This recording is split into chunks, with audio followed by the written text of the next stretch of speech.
Minister Abrego, Admiral Halsey, ministers, chiefs of defense, fellow troops of the United States, good morning to everybody.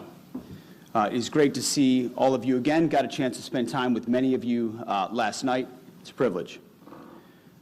As you know, the security of the hemisphere that we share is a top priority for President Trump and for the United States Department of Defense. The security threats that we face right now are real and they are present.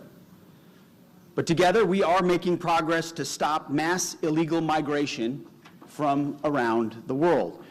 We're making progress to stop violent cartels and criminal enterprises that are threatening our people and brutalizing our communities. And the era of capitulating to coercion by the Communist Chinese is over. Their growing and adversarial control of strategic land and critical infrastructure in this hemisphere cannot and will not stand. To accomplish this, our countries cannot face these shared threats alone. We have to face them together.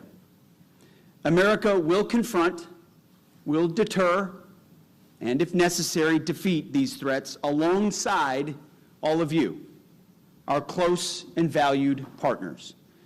Our mission is simple: achieve peace through strength through an America First approach. We're doing this by restoring the warrior ethos, rebuilding our military, and reestablishing deterrence. And we're doing all of this right here in Central and South America. But as we state time and time again, America First does not mean America alone. Rather, putting America first means making our alliances and our partnerships make sense for the American people and for our friends. As President Trump often says, it's common sense. To put America first, we will put the Americas first. We will do this by confronting shared threats across this hemisphere, serious threats that require a serious response. First, the United States will do whatever is necessary to achieve 100% operational control of our borders. Simply put, border security is national security, something President Trump has and continues to deliver on. Border security in every country in this region is a shared challenge and must be a shared priority for all of us. And I had a chance to spend time, as I mentioned, with multiple ministers last night who are just as committed to their own sovereignty in defense of their borders and assisting us in defense of ours. Second, the Trump administration understands that transnational cartels and gangs enable and profit from chaos. They terrorize our people and our communities. So, President Trump has designated these groups as terrorist organizations, and we are unflinchingly treating them as such. We also know that these same terrorist gangs and cartels, they profit from terrorizing your people and your communities. Cartels that ravage your lands. They control large swaths of territory in some of our countries, and their existence threatens yours and our sovereignty. Together, each for our own country, we will target and we will destroy those networks.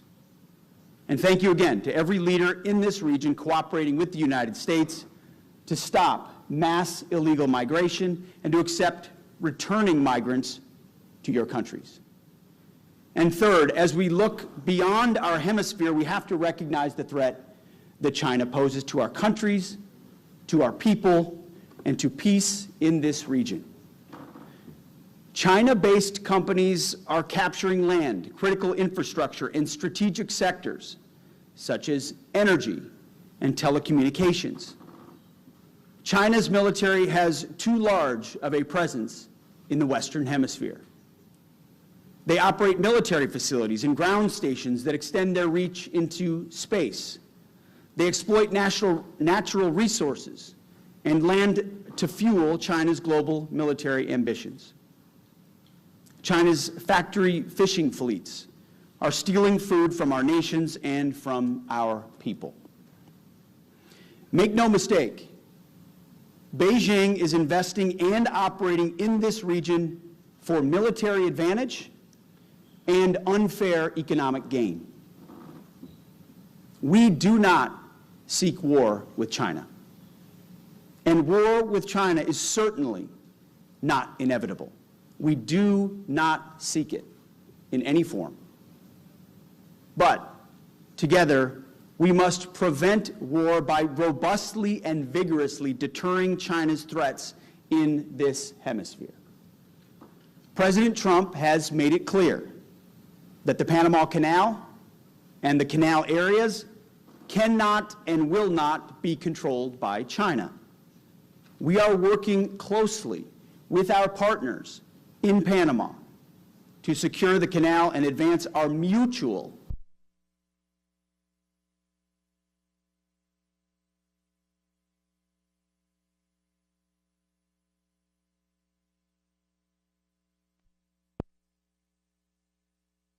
directing the United States naval ship Comfort, it's a hospital ship, to deploy to Panama and to several countries in the region later this year.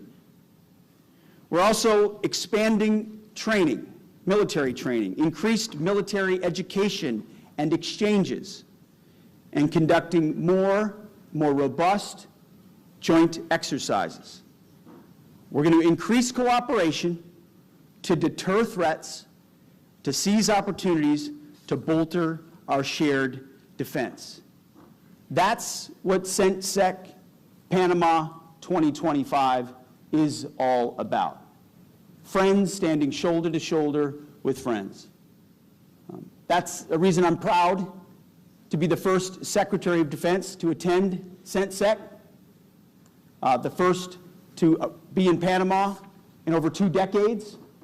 President Trump has made our hemisphere, our friends, our borders, a high priority in his administration, and it will continue to be so.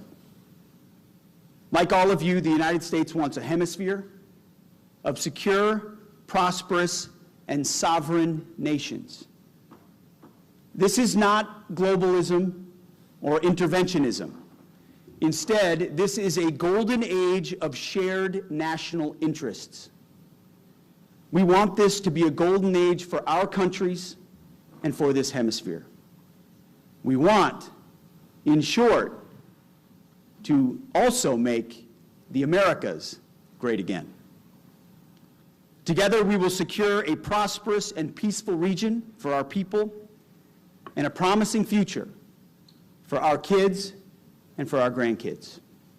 Thank you, and God bless all the countries assembled here. Thank you.